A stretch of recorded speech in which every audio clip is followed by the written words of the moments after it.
न जाने ज़माने को क्या हो गया है, मसीहा मरज़ का सबब बन गया है। न जाने ज़माने को क्या हो गया है, मसीहा मरज़ का सबब बन गया है।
क्या हुआ है?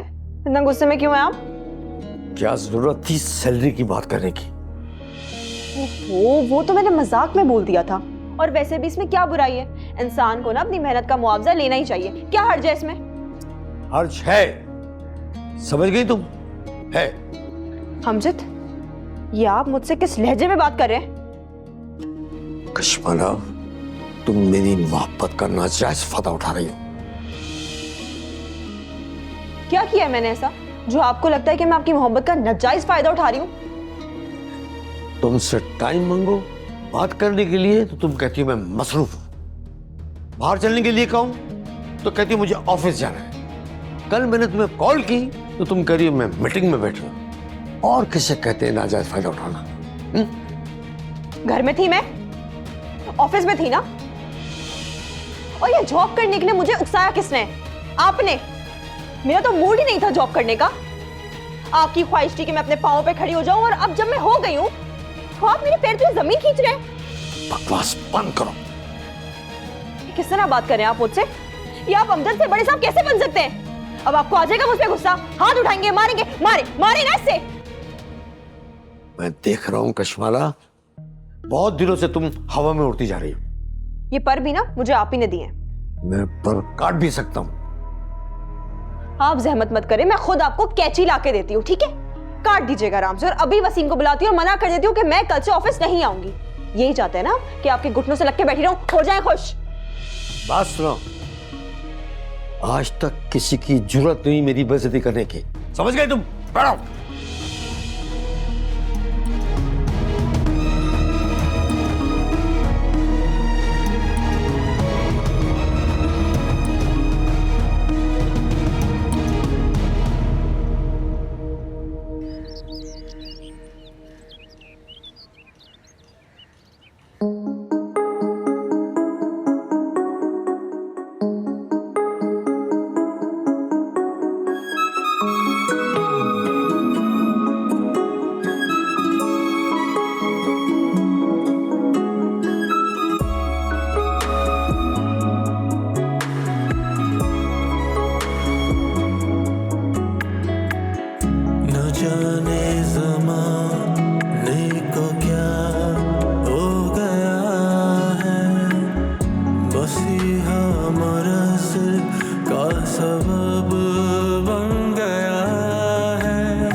समझा खिलौना सिला और क्या है,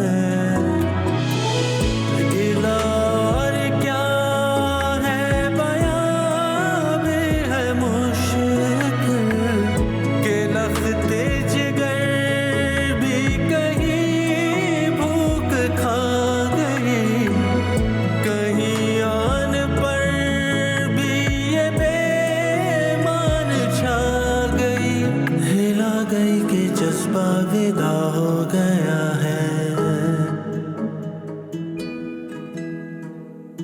न जाने ज़माने को क्या हो गया है, मसीहा मरज़ का सबब बन गया है। न जाने ज़माने को क्या हो गया है, मसीहा मरज़ का सबब बन गया है।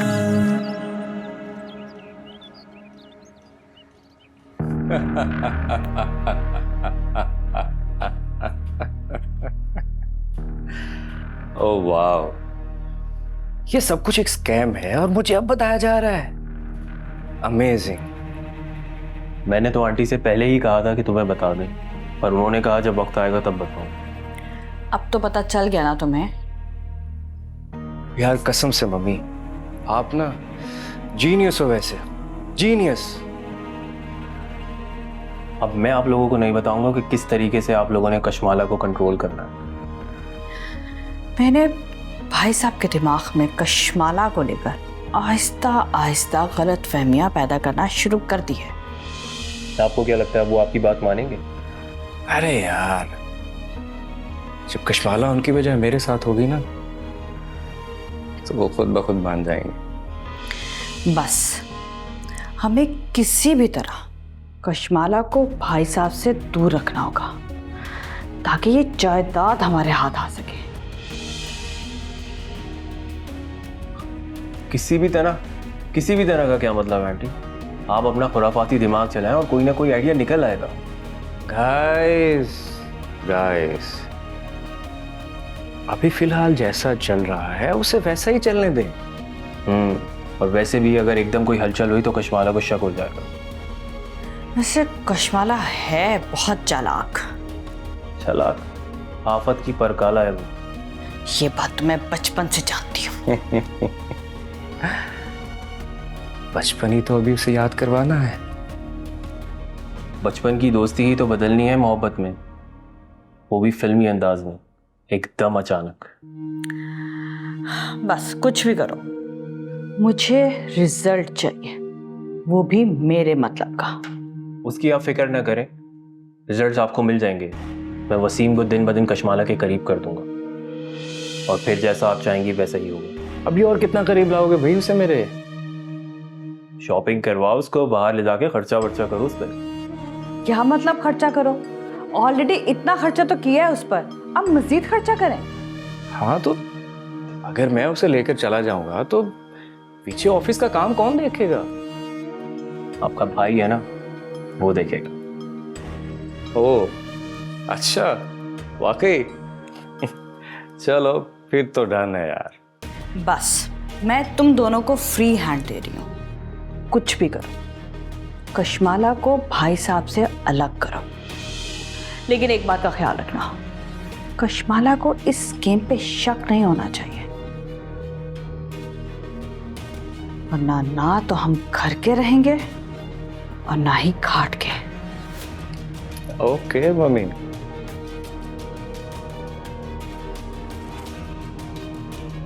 अपना काम हमें शुरू कर देना चाहिए। हाँ श्योर।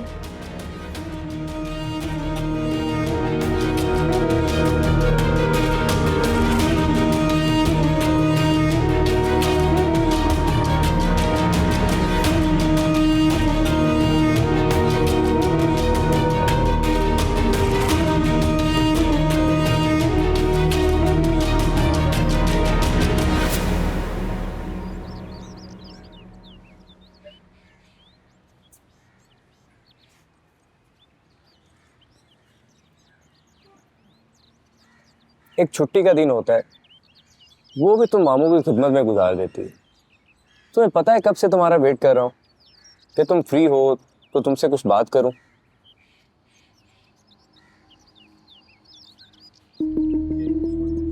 What the? ये कब कैसे हुआ ये सब? कल उन्हें ऐसे ही अचानक गुस्सा आ गया था। जब से तुमने मुझे असिस्टेंट बनाया है ना, किसी ना किसी बात पे उन्हें गुस्सा ही आता रहता है।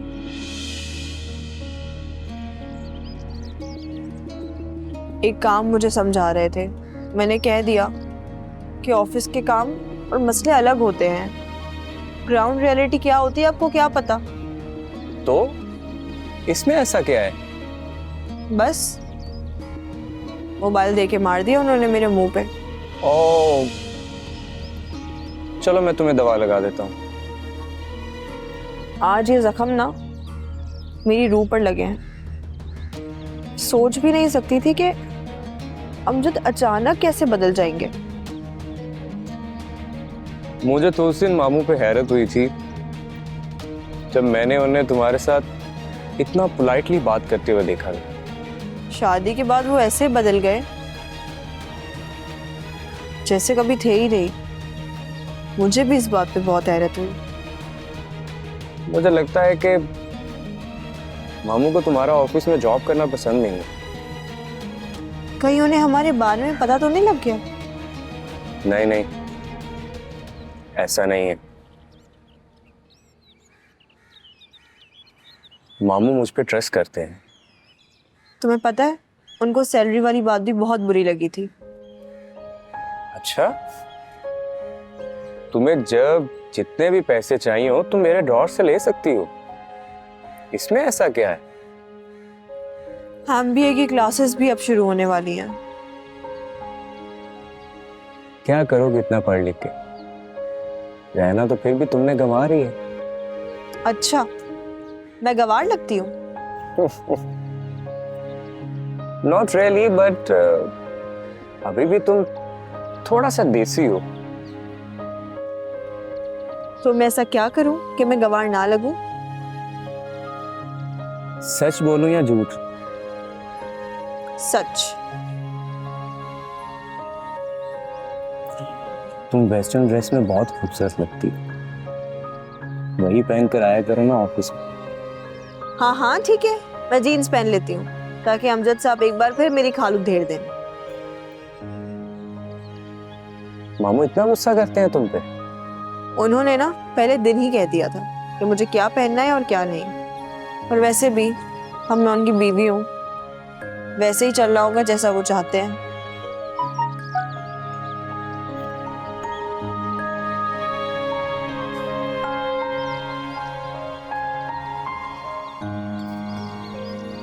मामू बुला रहे हैं, चलो देखते हैं वो क्या बात करते हैं। जाओ जाके पहली फुर्सत में उनकी बात सुन लो। कहीं यहाँ आ गए ना तो मेरे नीलों में 1-2 सौ इजाफा और हो जाएगा।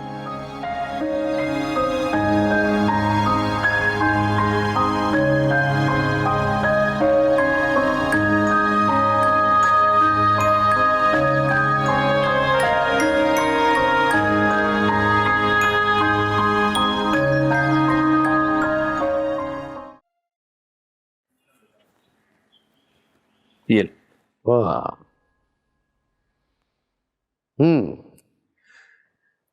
क्या ख्याल है तुम्हारा चांद? वो जान आप ठीक कह रहे हैं, मगर अरसलान को सोचना चाहिए कि आखिर मोहल्ले की बात है। तो मैंने भी तो मेहलेदारी निभाई है भाई। 50 लाख की रकम बहुत बड़ी रकम होती है। मैं तो हैरान इस बात पर हूं कि आपने इतनी बड़ी रकम बिना किसी गारंटी के दी, तो दी कैसे? यार दरअसल उसने अपने घर के कागजात मेरे पास रखवा दिए थे, तभी मैंने उनको रकम दे दी। अगर मैं आपकी जगह होता ना तो कब का इसका मकान बेचकर अपने पैसे वसूल कर चुका होता। नहीं मियाँ, मेहलेदारी की वजह से थोड़ी मैंने उनको छूट दी है, लेकिन अब मामला जरा पेचीदा हो गया है। अरे आओ आओ वसीम, आओ यार। मैं तुम्हारे लिए मकान बनवा रहा हूँ। मैं चाहता हूँ जाके उसको देख लूँ, अगर कुछ ऊंच नीच है तो बता दो, फिर नक्शा बनवाते हैं उसका।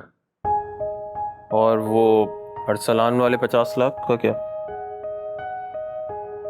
ये वो बराबर वाले अरसलान की बात हो रही है? हाँ, उन्हीं अरसलान साहब की बात हो रही है। दरअसल वो मेरे पास आए थे और 10 लाख रुपया महीना किस्त बांधना चाह रहे हैं, और मकान की बात तो मैंने तुमसे ही करनी है। लेकिन मामू जान, ये सब कुछ अचानक क्यों? नहीं, अचानक नहीं हुआ, ये तो काफी अरसे से मेरा प्लान था, लेकिन मौका ही नहीं मिल रहा था यार बात करने का। अच्छा हुआ मामू इतवार की छुट्टी होती है, वरना ये राज राज ही रह जाता। हाँ यार, वो मेरे गुरु मंदिर वाला घर भी मैंने तोड़वाना था और नया बनवाऊंगा जरा नए तरस का। लेकिन मामू जान, वो तो सुना था कि आपके चचा की मलकियत है। नहीं नहीं, किसने कहा? अरे वो मेरे वालिद साहब ने सब बनवाया है, और उसका हकदार भी मैं अकेला ही हूं। मेरे बाद ओके मामू जान, रिलैक्स रिलैक्स। जैसे आपका दिल चाहे आप वैसे ही कीजिएगा, ठीक है? मामू जान, सबसे पहले आप ये बता दें कि आपकी और कहाँ कहाँ जायदाद है, क्योंकि मैं तो आपको मामूली सा प्रोफेसर समझ रहा था और आप तो लैंडलॉर्ड निकले। मियां बरखुरदार, हमने रकम लुटाई नहीं है, लगाई है, तभी आज बैठ के हम ऐसे खा रहे हैं। जी मामू जान, समझ गए, सब समझ गए।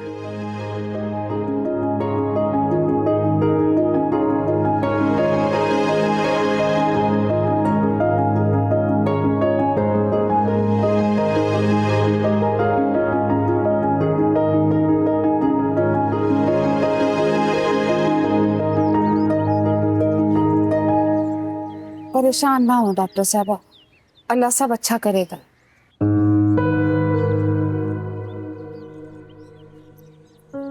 मैंने कभी ऐसा सोचा भी नहीं था, मेरे हाथ से किसी का ऐसा नुकसान हो जाएगा। जिंदगी मौत तो अल्लाह के हाथ में, इसमें आपका भला क्या कसूर? मुझे मजबूरन उसका ऑपरेशन करना चाहिए था।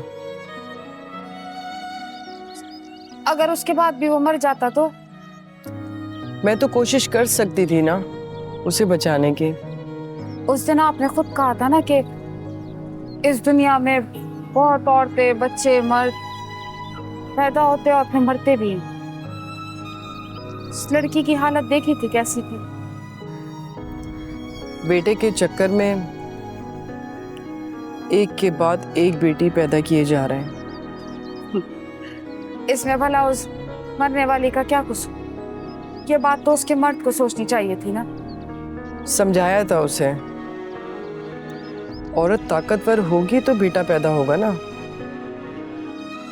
लेकिन वो माना ही नहीं।